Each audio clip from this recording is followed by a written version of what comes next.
इस वीडियो के अंदर बात कर लेते हैं यहाँ पर एक चर्चा में रहने वाली कंपनी टाटा ग्रुप की, जिसके बारे में बाजार में अभी काफ़ी चर्चाएं हैं मार्केट के बेस पे कि इस शेयर को तोड़ा जा रहा है, काफ़ी गिरावट हो रही है और जो बड़े निवेशक हैं, जो बड़े इन्वेस्टर हैं, चाहते हैं कि ये नीचे गिर जाए, काफ़ी बड़ी गिरावट में आ जाए ताकि इसको सस्ते रेट पर खरीद सकें। तो उस पॉइंट पर बात की जाए तो मार्केट में काफ़ी न्यूज़ चल रही है कि इसमें जो है खूब भाव गिराया गया है और अभी भी बिकवाली जारी है, बड़े इन्वेस्टर इसको लगातार नीचे ला रहे हैं शेयर बेच बेच के। तो मार्केट के बेस पे अभी काफ़ी सारी चीज़ें चल रही है और एक बिजनेस एनालिसिस की बात करें या बिजनेस के तौर पे कंपनी के जो हम अच्छे से समझेंगे तो उसमें डेटा क्या निकल के आ रहा है, कंपनी की ग्रोथ में क्या चीज़ें अभी बदलाव में हैं, क्या नेगेटिव में आई है, उसको समझना भी ज़रूरी है। अगर आप यहाँ पे चीज़ों के हिसाब से समझोगे तो यहाँ पर डाउट ये आता है कि अब और कितना गिरेगा शेयर, क्योंकि ये बहुत ज़्यादा कॉमन क्वेश्चन होता है। गिरावट देखने के बाद हर कोई पूछता है कि टाटा जैसा इतना बड़े ब्रांड का, इतने बड़े ग्रुप, टाटा ग्रुप की कंपनी है और अभी ये लगातार डाउनग्रेड में है, तो क्या कंपनी खत्म हो जाएगी, क्या बिजनेस का खत्म हो जाएगा, क्या ग्रोथ आई है, क्या नहीं, नेगेटिव पॉइंट की चीज़ों के हिसाब से कंपनी का शेयर प्राइस भाग नहीं पा रहा है, क्या चीज़ें सही हो सकती है, उसको समझेंगे इस बेसिस पे। तो यहाँ पर आप देखो, सबसे पहले तो इसका नाम किस में आता है, टाटा समूह, मतलब टाटा ग्रुप की एक दिग्गज कंपनी है ये, जिसका नाम है टाटा कम्युनिकेशंस और जिसका Q3 का यानी कि तीसरी तिमाही का रिजल्ट फाइनली आ गया है और दमदार हम बात करें तो नतीजे पेश किए। इसके बावजूद अगर आप देखोगे तो इसके बाद कंपनी के शेयरों में बिकवाली अभी हावी है और दिसंबर तिमाही में जो है कंपनी का जो कंसोलिडेटेड नेट प्रॉफिट बना है वो कई गुना बढ़ गया है, जो कि 257 करोड़ रुपए का, और एक साल पहले कंपनी मात्र कितना प्रॉफिट कर रही थी, 45 करोड़ का। तो यहाँ पर आप देख सकते हो कि 45 करोड़ से एक साल के अंदर टाटा ग्रुप की कंपनी 257 करोड़ के प्रॉफिट में पहुंची है।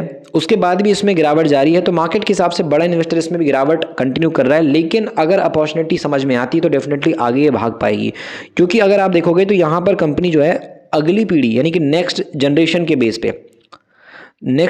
बेस पे जो कनेक्टिविटी सुविधा है वो दे रही है, क्लाउड होस्टिंग का काम कर रही है, उसके अलावा सिक्योरिटी पर्पस पे काम करते हैं और मीडिया के हिसाब से भी इनका जो सर्विस है वो नज़र आएगा। तो यहाँ पर आप रिजल्ट देखो तो काफ़ी नेगेटिव है। बाकी कंपनी का अगर आप यहाँ पे देखते हो जो राजस्व वगैरह होता है वो 5798 करोड़ का है। अगर आप टाटा कम्युनिकेशन के बारे में बिजनेस सेगमेंट में समझोगे कहाँ कहाँ से पैसा बनाते हैं, कौन सी सर्विस देते हैं, तो इन्होंने अपने बिजनेस को 3 भागों में डिवाइड किया हुआ है, जिसमें डेटा बिजनेस एक हो गया, बाकी एक वॉइस हो गया और बाकी इनका अदर सेगमेंट है जहाँ से इनका पैसा बनता है। तो डेटा बिजनेस में यहाँ पे कंपनी जो है बिजनेस कोर जो यहाँ पे कनेक्टिविटी है वो ऑफर करती है ग्लोबल बेसिस पे, पॉइंट टू पॉइंट और नेटवर्किंग सर्विस के हिसाब से इनका काम चलता है, जिसमें काफ़ी सारे कस्टमर्स इनके पास ऑलरेडी हैं डिजिटल प्लेटफॉर्म के बेसिस पे। क्लाउड होस्टिंग वगैरह हो गया, सिक्योरिटी की बात करें, SIP कनेक्ट की बात करें, माइक्रो टीम सोल्यूशन हो गया, ये सब प्रोवाइड करते हैं। उसके अलावा आप देखो तो यहाँ पे जो मीडिया इकोसिस्टम है, इसमें सेगमेंट वाइज जो मीडिया और जो इंटरटेनमेंट के बेसिस पे जो आप देखोगे, गेमिंग हो गया, स्पोर्ट्स हो गया, न्यूज़ हो गया, केबल हो गया, OTT हो गया, ब्रॉडकास्टिंग हो गया, इनके हिसाब से भी कंपनी सॉल्यूशन देती है कम्युनिकेशन के हिसाब से। यहाँ पे देखो तो आप जो टीवी में देखते हो, मोबाइल वगैरह में जो आप OTT प्लेटफॉर्म देखते हो, उन सब के हिसाब से कंपनी का सॉल्यूशन चलता है। उसके अलावा वॉइस की अगर हम बात करेंगे तो वर्ल्ड के अंदर लार्जेस्ट होलसेल वॉइस प्रोवाइडर है ये कंपनी, जो कि यहाँ पर बिलियन मिनट्स वीक के हिसाब से बिजनेस चला रही है और 1600 प्लस टेलीकॉम के हिसाब से बात की जाए तो यहाँ पे जो आप सिम कंपनी देखते हो जैसे कि जियो है, जियो रिलायंस तो एक ही हो गया, एयरटेल हो गया, वोडाफोन आइडिया है, इस तरीके से जो बड़ी बड़ी कंपनी BSNL है, इन सब के हिसाब से नेटवर्क जो हम देखते हैं कॉल्स के हिसाब से, तो उसमें अपनी सर्विसेज देती है। 10 इंटरनेशनल कॉल्स की बात करें या फिर मार्केट के हिसाब से बात करेंगे तो यहाँ पे 70% ऑफ वर्ल्ड मोबाइल यहाँ पे जो वॉइस के हिसाब से होते हैं उसमें कंपनी सॉल्यूशन देती है। ATM नेटवर्क में भी कंपनी का काम आपको दिखाई देगा, यहाँ पे देख सकते हो ATM नेटवर्क सब्सिडी की बेस पे काम करती है Tata communication payment solution limited, इसी के अंदर आती है, नेटवर्क मैनेजमेंट का काम चलता है इनका।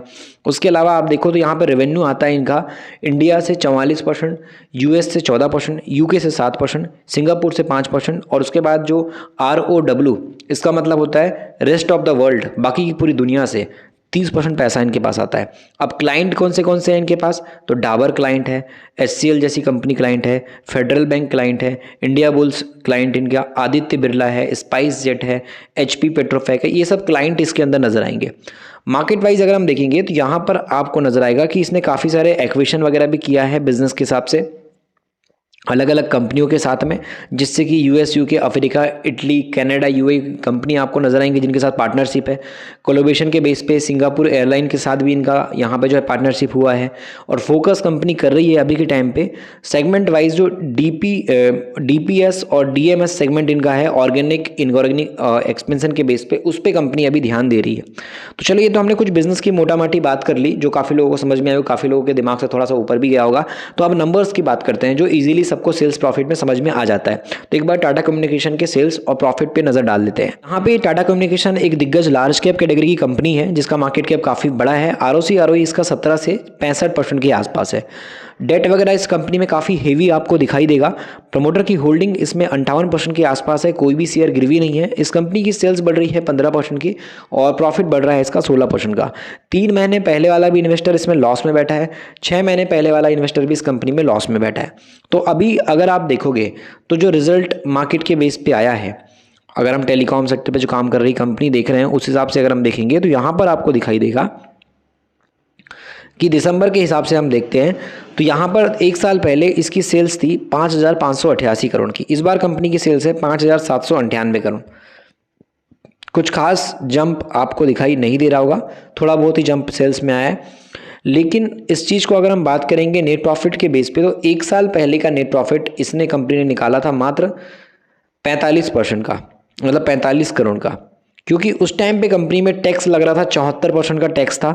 74% टैक्स में पैसा चला गया तो कंपनी के पास 45 करोड़ का प्रॉफिट आया था।